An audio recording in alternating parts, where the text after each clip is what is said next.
A reforma para mim, começando com uma introdução, de uma maneira mais rápida e simples hoje, mas eu gostaria que isso fortalecesse a sua fé.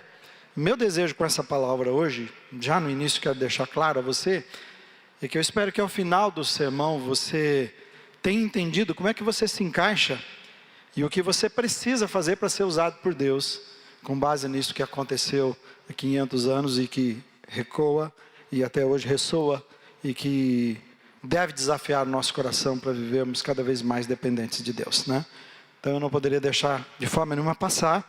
E a reforma protestante, para quem tem lido, quem conhece a respeito, ela tem como figura central Martinho Lutero, que é um monge alemão, e que ele viveu dos anos de 1483 até 1546, como eu disse, é tão difícil não saber o que eu tenho lá agora, né? Então, ele é um monge agostiniano, que na verdade, o que é um monge agostiniano? Ele na verdade seguia a linha de pensamento desse teólogo e filósofo que era o santo, considerado Santo Agostinho. E ele também, além de ser monge dessa ordem, ele era professor de teologia moral em uma das universidades da Alemanha. E em 1517 ele é um homem indignado com a doutrina, 500 anos atrás, e essa doutrina que você está vendo aí é a doutrina de que o perdão de Deus devia ser adquirido através do comércio de indulgências. É assim que se conseguiu o perdão de Deus.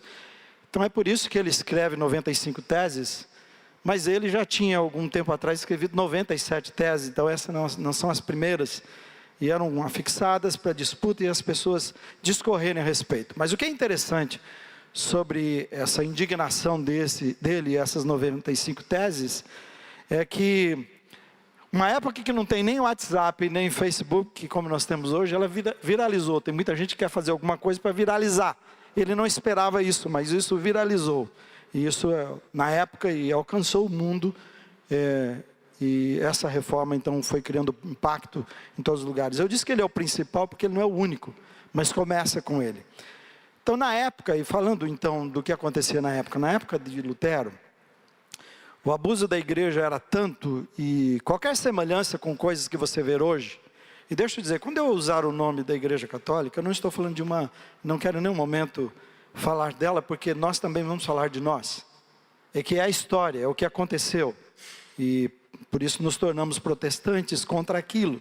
Então eu não estou em nenhum momento querendo desmerecer e achar que nós somos melhores, porque nós precisamos passar pela mesma coisa agora nos nossos dias. Mas é a história, é o que aconteceu. Então, o abuso da igreja naquela época era tão grande que os pregadores eram preparados para seduzir as pessoas sobre as indulgências, que ou era para a pessoa comprar para si mesmo essas indulgências, ou para alguém que já estava no purgatório, então eram vendidos. Indulgência, para você entender, era um certificado, né? Era um certificado vendido pela igreja e era assinado ou pelo Papa ou pelos bispos. Você conhece hoje, tem muitas vendas hoje de coisas no nosso meio. Você entende o que está acontecendo? Por que nós vamos precisar de reforma também? E a pessoa que pagasse por essa indulgência em forma de certificado, ia receber, então, esse certificado assinado, que dava um perdão oficial em troca de uma taxa.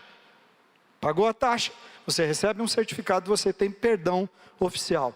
E o perdão era exatamente ou perdão para a pessoa que pecou, ou ele podia comprar perdão adiantado lá para o purgatório, onde ele iria, ou ele podia comprar também perdão por alguém que já estava lá no purgatório. E diz que a taxa, nas pesquisas que fiz, a taxa poderia ser maior dependendo de quantos anos a pessoa pedisse de perdão. Então ele pagaria mais taxa ou não. Isto levou à criação de um dito popular, e que alguns até me disseram que isso era, no que eu ouvi, que era uma musiquinha que as pessoas enquanto estavam fazendo, assinando. Diz que esse ditado era esse aí: assim que a moeda do cofre cai, a alma do purgatório sai. E era assim que eles viviam. Então, mas eu preciso dizer para você o seguinte: apesar das indulgências chamarem a atenção, que é essa venda da graça, né? Pseudo-graça e pseudo-perdão, isso que chama mais atenção, isso indignou demais Martinho Lutero na sua luta, mas na verdade isso não era o seu foco. Estudiosos dizem que as coisas eram mais profundas, isso era somente a ponta do iceberg. Então, as 95 teses de Lutero se resume no seguinte, e é aqui que eu quero que você entenda. E nesta síntese é que consiste toda a reforma, das 95, que eu quero só simplesmente falar rapidamente hoje. E os pensadores cristãos chamam isso de 5 pilares da reforma, que se encontram nessas 95. O primeiro deles é somente Cristo, que ele coloca, isso era em resposta à igreja da época, sobre outras pessoas que viviam em destaque, outros mediadores que eram apresentados entre Deus e os homens, e ele então encontra isso e diz, essa é a verdade que nós precisamos voltar, que o somente Cristo então estava afirmando, através dele, que Jesus era o único Senhor, o único mediador, o único Salvador, que não havia salvação fora de Jesus, não havia outro nome que o homem pudesse ser salvo a não ser através de Cristo. Então somente Cristo e nada mais. Então era uma resposta e um ataque ao erro e o desvio da igreja daquela época. O segundo pilar da reforma era somente a Escritura. Numa época também que a igreja tinha a última palavra. Os líderes religiosos é que definiam o que estava certo ou não. Os dogmas da instituição, os dogmas da igreja, os concílios, eles estavam acima da Bíblia. Depois nós vamos ver na próxima semana a história da Bíblia, a perseguição em relação à Bíblia. Então eles estavam acima e não queriam a Bíblia na mão do povo. E a Bíblia foi apresentada então por ele como a palavra de Deus, como autoridade única e última, como única regra de fé e prática, chamando a igreja que se desviou, voltem, a autoridade é da Bíblia, ninguém tem autoridade acima da palavra de Deus. O terceiro pilar da reforma é somente a fé em Cristo. Lutero afirmou que a transformação na vida do ser humano só poderia acontecer de forma sobrenatural, não tinha outro jeito. Não tinha como alcançar a Deus, não tem como agradar a Deus de maneira natural, com o meu esforço, com a minha capacidade, ou seguindo alguns dogmas por mim mesmo, não havia. Ele diz, é no poder do Espírito Santo, é somente pela fé, é algo sobrenatural que Deus causa em nós. Então somente pela fé em Cristo é que as pessoas através do Espírito Santo são transformadas. E aqui, exatamente em Romanos, eu acho que é 1,17, que ele encontra que o justo viverá pela fé. É disto que o justo vive, não é de outra maneira. Foi aqui que há o encontro dele com Deus e ele resolve os seus dilemas e as suas lutas que ele tinha e que servem para que ele tomasse a decisão que ele tomou. Então é pela fé, é sobrenatural. O quarto pilar da reforma foi somente a graça. Não foi merecimento humano, e não é por merecimento, isso que ele estava dizendo. Não fomos salvos porque somos dessa ou daquela denominação, naquele caso, daquela. Não somos salvos porque frequentamos. Não somos salvos porque fazemos boas obras ou orações, ou porque compramos coisas. Ele diz, somos salvos pela graça. Nada é comprado. Jesus já pagou o preço. Esse é o problema dos nossos dias ainda. Quando fala que é pela graça, está dizendo, tudo é de graça. Tudo é de graça, não se compra. Jesus pagou o preço, por isso se tornou de graça. Então foi o que Jesus fez por nós. Quando é de graça, foi o que Jesus fez por nós, e não o que nós fazemos, que nos garante acesso à salvação e à graça de Deus. Por último, aqui dos 5 pilares, o quinto pilar da reforma é somente a Deus a glória. E ele estava combatendo o seguinte, dizendo, Deus não divide a sua glória com ninguém. Ninguém mais. Ele diz, o nosso culto, a nossa adoração não é uma pessoa, a não ser Deus. Ninguém mais pode tomar o seu lugar. Deus não divide com personalidades. Deus não divide com instituição. Diz, o nosso culto e a nossa adoração é somente a Deus. Ninguém mais devia ser venerado. Essa era o que ele estava combatendo. Então veja, esses são 5 pilares. E foi a redescoberta desses princípios, foi o retorno a essas verdades que mudou a história da igreja, que chegou até os nossos dias, e por isso fomos chamados por um bom tempo de protestantes, por esse por esse protesto que fizemos contra a igreja. Eu lembro que nós, por muito tempo, foi muito recente, ou mais recente, que nós passamos a chamar de evangélicos. E a coisa interessante que para mim parece que a gente vai perdendo a cor cada vez mais de cristão. Porque cada vez que falou sobre nós somos protestantes, nós sabíamos muito bem que nós voltávamos para a reforma e sabíamos o que significava ser um protestante. Nós fomos passando devagar para evangélicos, e se esperava que evangélicos são pessoas que são baseados no evangelho, e que estaria tudo certo com sermos protestantes. Mas parece que nós estamos perdendo cada vez mais a cor, perdendo o sabor do sal e a luz, e nos tornando pessoas sem sabores e perdidos, como era a igreja daquela época.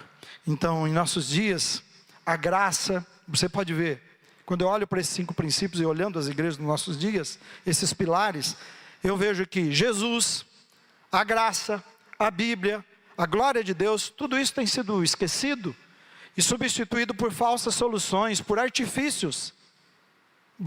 Desafio você, as maiores igrejas hoje, e que cresceram muito, e que se tornaram tão grandes e têm adeptos para todos os lados, você não tem conhecimento desses 5 pilares lá, e nem preocupação com eles.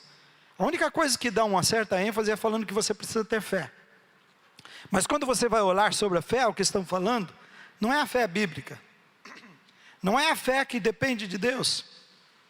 Está falando de uma fé egoísta, uma fé individualista, uma fé humana, que faz permutas e exige de Deus. Olha, se é pela graça, primeiro eu não tenho que pagar, é de graça. Segundo, se é pela graça, sem merecimento nenhum. Eu não posso chegar na presença de Deus e dizer assim, já fiz a minha parte, agora o Senhor precisa fazer a sua. Porque Deus se torna servo. Veja como estamos perdidos nos nossos dias. E essa fé é a única coisa que eu vejo que falam nas minhas observações, desses cultos e dessas igrejas, desses líderes religiosos, que não podem nem ser chamados de evangélicos, é uma fé tão fraca que desaba diante do primeiro problema que eles têm. Quando eles enfrentam problemas que ou faltou dinheiro, ou ficou doente, então a resposta de tais líderes será para eles, você não teve fé suficiente. Então, além de sofrer com o seu problema, ele tem que aguentar, porque ele não teve fé, por isso que Deus não deu dinheiro, por isso que Deus não curou. E que não é assim. Não é assim que Deus diz. Não é por isso que nós existimos, não é por isso que nós somos comprados por Jesus Cristo. Mas então cresceu vultuosamente essa igreja que ignora e que não conhece esses pilares da reforma. E eu avalio que a nossa situação espiritual ela é precária, nacional é precária, muito complicada, que as pessoas estão cada vez mais aceitando e indo atrás disso. Então, mas como introdução hoje, eu quero destacar o que me enche de esperança. Apesar de dar esse fundo para vocês olharem, eu quero destacar o que enche-me de esperança, apesar do quadro sombrio. Eu quero falar 4 coisas a vocês. Primeiro, a reforma me ensina o seguinte, que Deus, pode ler lá comigo, vamos juntos? Deus zela por sua igreja, zela por sua palavra, e nada, absolutamente nada, pode contra elas. Foi isso que eu vejo. Eu vejo a proteção de Deus, o envolvimento de Deus na história. Nem Martinho Lutero esperava e nem Martinho Lutero preparou as coisas dessa forma. Mas ele sabia que era um momento especial de Deus agindo. Começou com ele. Mas havia muitas coisas acontecendo em vários lugares em volta do mundo que contribuíam para que as 95 teses fizessem o efeito que ela fez e que criou e se espalhou para todos os lugares. Então nós precisamos crer, apesar do quadro que é, quando nós olhamos para a reforma e ver o Brasil, que precisa ser reformado, eu vejo isso, a igreja precisa ser reformada, precisamos olhar, Deus zela pela sua igreja, Deus zela pela sua palavra e nada absolutamente. Ele diz, edificarei a minha igreja, e as portas do inferno não prevalecerão contra ela. É o compromisso de Deus. Quem edifica não é o pastor Israel, não é você, é o próprio Deus edificando a sua igreja. Como eu disse, Martinho Lutero não tinha visão do todo, ele tinha visão do seu desespero, da sua luta, do seu contexto. E ele não imaginava que Deus ia usá-lo de tal forma para chegar até hoje, 500 anos depois, estamos falando de um homem simples, já você vai ver só um pouquinho sobre ele. Então Deus diz: edificarei a minha igreja, nada pode contra a minha igreja. Mas Ele diz também: a minha palavra, todas as coisas vão passar, mas a minha palavra, Ele diz, jamais passará. Amém, irmãos? Por isso que eu quero, não será hoje ainda, seria, mas será depois, quando nós vamos dar ênfase e entender a importância da palavra na nossa vida, que eu tenho certeza que nós precisamos aprender e resgatar isso nas nossas vidas. Então Deus zela pela sua igreja. O primeiro que eu aprendo com a reforma: Deus zela pela igreja e a palavra, e nada, absolutamente nada pode contra elas. Segundo, a reforma me ensina também, e vamos falar juntos, que Deus, vamos lá, levanta pessoas em sua simplicidade e fragilidade para fazer a sua grandiosa obra. Se vocês lerem e estudarem sobre Lutero, vocês vão descobrir que ele é um homem simples, ele é um homem sem dinheiro, sem posição, ele também não é um grande homem de fé, porque ele nem conhecia, mas ele lutava. Na verdade é um homem frágil, que luta com seus temores, que luta com as suas tentações, que tem as suas derrotas. Ele é cheio de dúvidas sobre Deus, por isso que ele está lutando no seu coração. Na verdade, tem vários momentos de revolta dele contra Deus, dizendo: o Senhor escolheu a pessoa errada, eu não devia estar aqui. Essa é a luta desse homem. E é nessa luta, é nessa sua fragilidade, é nas suas dúvidas, que ele encontra as respostas de Deus, que quando ele... Romanos era um dos livros que ele lecionava naquela faculdade. Foi quando, ao ler Romanos, ele entende que o justo vive pela fé. Então ele passa a entender e a lutar por isso e viver uma vida de vitória, uma vida diferente. Então foi um homem desse jeito, frágil, um homem simples, um homem que nem sabia direito, apesar de ser um doutor, mas ele não tinha entendimento. Ele não tinha a sua experiência com Deus como deveria. Quando ele tem, então, esse é o homem que Deus usa para fazer uma mudança profunda na sua igreja. Um homem simples, um homem cheio de dúvidas, um homem cheio de medo, um homem algumas vezes revoltado com o próprio Deus. E Deus, um Deus de amor, que entendia e que não deixou de se revelar a ele e usá-lo grandemente como usou. Amém? Terceiro, a reforma me ensina que Deus pode, vamos falar juntos? Deus pode fazer o impossível e o impensável através de uma única pessoa totalmente entregue a Ele. Deus pode fazer isso acontecer. Então, a revolução começa com uma pessoa. Ele não é o único, mas começou com Ele. E aí depois outras coisas vão acontecendo, outras pessoas se juntam, mas começa com Ele. E eu tenho olhado, e eu queria fazer uma coisa aqui, dizer para vocês, quando eu estou falando de pessoas simples, e que começa com uma pessoa, Deus quer usar a sua vida e a minha vida, de tal forma, e você pode, quando você olha para os heróis da fé, a Bíblia está dizendo que eram homens que passavam pelas mesmas coisas que nós passamos. O grande problema é a mentira de Satanás, de dizer que você que está sentado aqui hoje à noite, não pode ter a mesma experiência e viver exatamente o que eu vivo com Deus. Não, isso é coisa para o pastor. E uma das coisas que não está aqui, mas na reforma que mudou bastante e completamente, é que Martinho Lutero acreditava que o sacerdócio era de todas as pessoas por causa da palavra de Deus, não era dos especiais, não era somente dos clérigos, era para todos, para aqueles que estavam no banco. Que a palavra de Deus era para o popular, para a pessoa que estava no seu trabalho, no seu dia a dia. Ele cria nisto. E é o que nós precisamos entender na palavra de Deus, exatamente isso. Quando eu estava falando isso aqui, eu estava lembrando de você e a sua família, vocês dois, Marlon e Andressa. Recentemente, algum tempo atrás, eles tomaram uma decisão por Deus que foi radical. E por tomar essa decisão radical, Deus influenciou em várias coisas na vida deles, que automaticamente vocês têm os dois bancos aqui reservados com a família, por causa do batismo, e as decisões que a família tomou, por causa do que vem na vida deles. Pessoas que tomaram decisões, que disseram: eu quero viver, queremos ir mais profundo naquilo que Deus tem para nós. O que é que Deus pode fazer através da sua vida e da minha vida? Isso que eu aprendo É isso que eu quero para nós hoje. Queria colocar para você, apesar de ser um homem que nós respeitamos profundamente, mas era um homem simples, um homem frágil, mas um homem que acreditou que ele podia ser usado por Deus na sua obra. E foi isso que ele fez, entregou-se a Ele para viver completamente, totalmente para Deus. Amém, irmãos?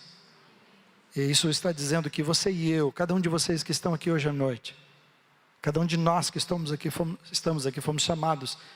Jesus nos transformou todos em sacerdotes dele. Amém? O sacerdote tem a função de reconciliar, né, o homem com Deus, de representar Deus.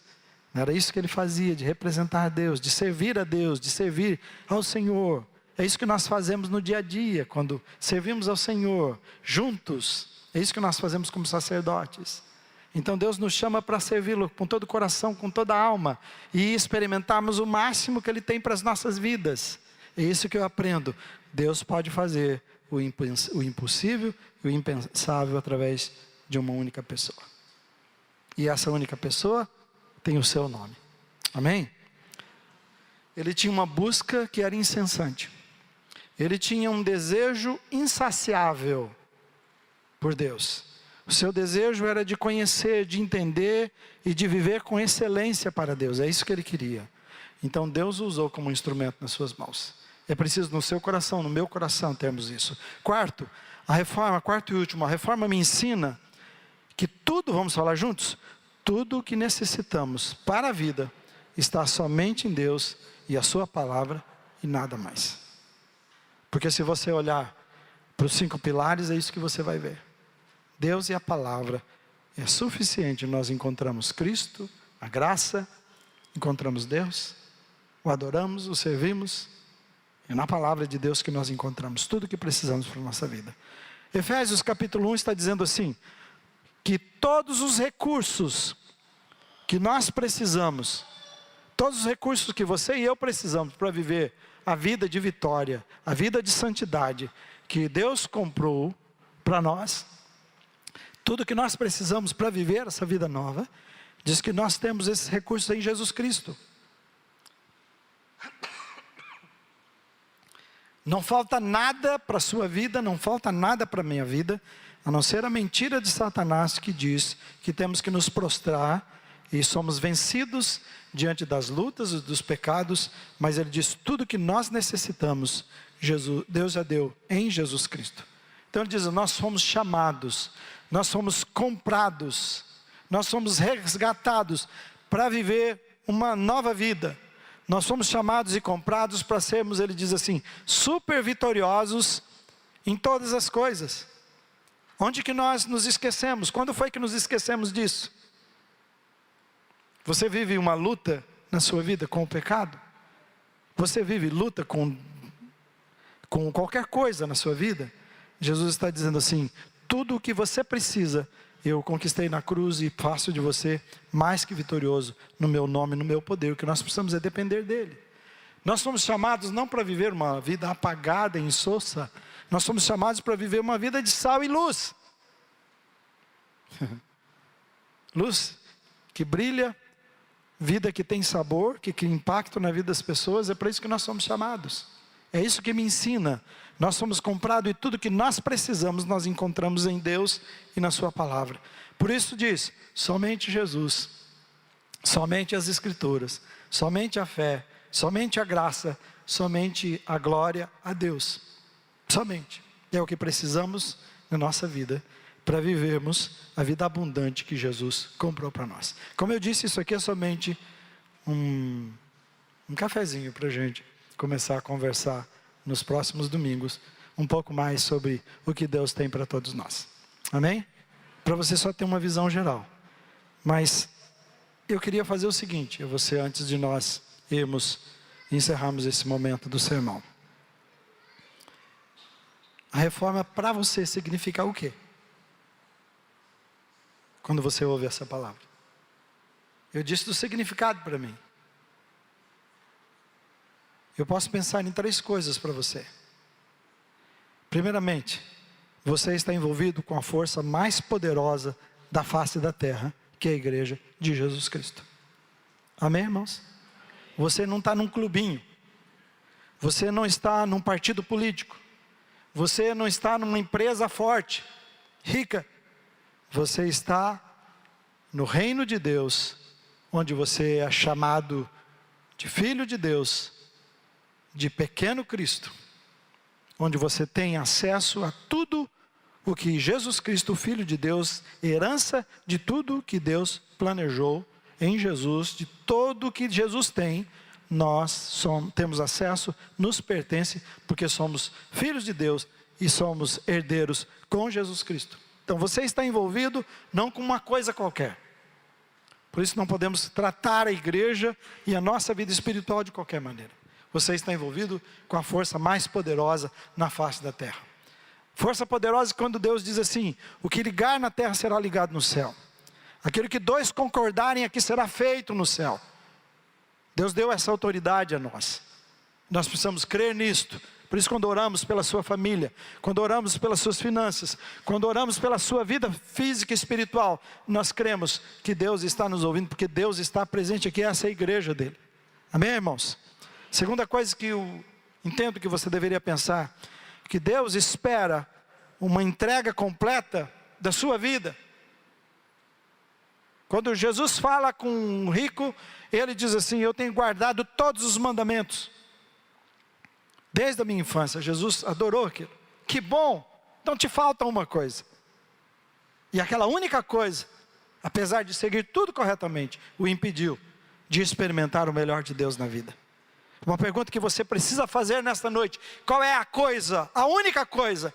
Já tenho feito tudo, mas qual é a única coisa que Deus espera da minha vida, para que eu tenha uma entrega completa e seja um instrumento poderoso nas suas mãos? Porque aí você fará a diferença. Pode ter certeza disso. E Deus, ao chamar você, Ele vai capacitar você, de dar a graça para você ser aquilo que você precisa ser, porque é assim que Ele faz. Terceiro, pensando no que você pode fazer, é que o que Deus me ensina na sua palavra é que é possível você viver uma vida de santidade. Uma das coisas de Martim Lutero era isso: vamos pôr as Bíblias nas mãos das pessoas, para que eles possam viver e ser impactados no seu trabalho, na sua casa, nas escolas, onde estiverem, para que eles possam viver a vida de Cristo, não somente dentro da igreja, mas em todos os lugares. Vamos dar acesso à verdade para eles. Ele cria nisto.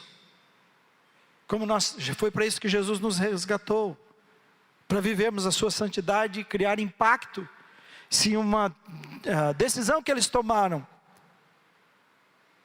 foi radical e fez diferença na família, que mudanças você precisa fazer na sua vida, para que a sua vida, que os seus vizinhos, seus amigos, seus parentes, as pessoas que se encontram com você possam ver, e a sua vida também ser reformada no poder de Jesus, transformada, reformada no sentido de reforma, mas transformada pelo Espírito de Deus, para que você possa viver essa vida que Ele tem, viver no poder dEle, uma vida sobrenatural, uma vida de impacto, uma vida de santidade.